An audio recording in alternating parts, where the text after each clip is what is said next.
bulletin ou ayant des élèves inscrits sur cette même base et des chefs d'établissement, enseignants, personnel administratif et élèves de classe de terminale ayant procédé à des inscriptions non conformes à la réglementation en vigueur.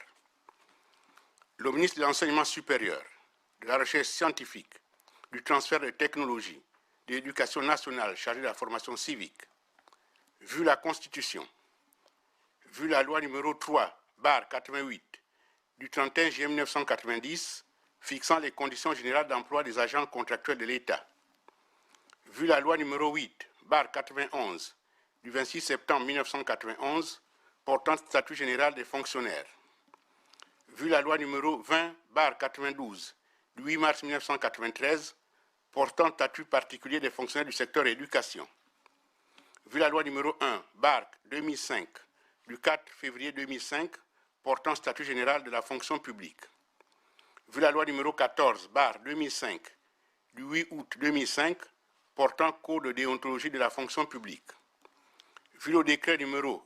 449/PR/MENESETFPCJS du 19 avril 2013 fixant les modalités de préparation, d'organisation et de délivrance du brevet d'études du premier cycle de l'enseignement secondaire, vu le décret numéro 450/PR/MENESTFPRSCJS du 19 avril 2013 fixant les modalités de préparation, d'organisation et de délivrance du baccalauréat, vu l'arrêté numéro 88/MEN-IPN-DE2 du 26 mai 1975 faisant obligation aux chefs d'établissement du second degré d'établir un règlement intérieur dans leur établissement, vu le décret numéro 000-227/PR du 16 juillet 2020 portant nomination du Premier ministre, chef du gouvernement, vu le décret numéro 000-228/PR/PM du 17 juillet 2020 fixant la composition du gouvernement de la République, vu le rapport de la commission rogatoire numéro 000-822/MENFC/SG du 13 mai 2020 portant examen des dossiers querellés des candidats aux examens du BEPC et du baccalauréat, session 2020. Considérant les motifs de droit et de fait suivants, des élèves en collaboration avec des enseignants, personnel administratif et chefs d'établissement en poste ont procédé à des inscriptions en classe supérieure sur la base de bulletins de notes falsifiés. Les 10 élèves ont obtenu, pour certains, des inscriptions en classe supérieure en contrepartie d'une somme d'argent. Les parents de ces élèves ont obtenu des inscriptions sur la base de faux bulletins ou des bulletins non conformes établis par des enseignants. Que ces faux bulletins ont été produits par des établissements privés. Que certains établissements privés ont inscrit des élèves sur la base de faux bulletins. Des chefs d'établissement ont opéré des inscriptions en classe supérieure sur la base des relevés du bac des années antérieures. Des personnels de l'éducation et autres ont procédé à des inscriptions négociées ou frauduleuses. De tels faits sont constitutifs de fautes disciplinaires, voire pénales et susceptibles de poursuites judiciaires, qu'il y a lieu de sanctionner. Que le contexte actuel de la pandémie du Covid-19 nécessite d'instaurer la sérénité au sein du milieu éducatif. Décide. Article 1er.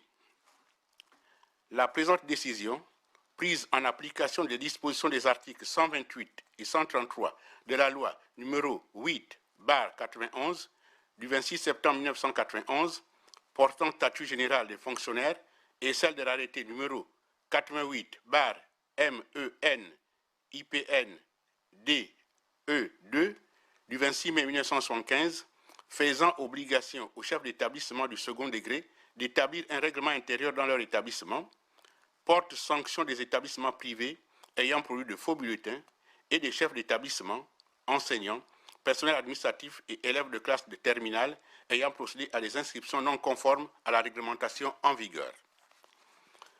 Article 2.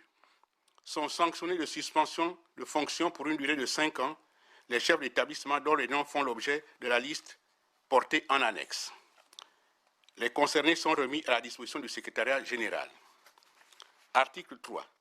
Sont sanctionnés d'interdiction de toute participation à l'organisation et au déroulement de tout examen les enseignants dont les noms font l'objet de la liste portée en annexe. Les concernés sont remis à la disposition des directions d'académie provinciale ou de zones académiques.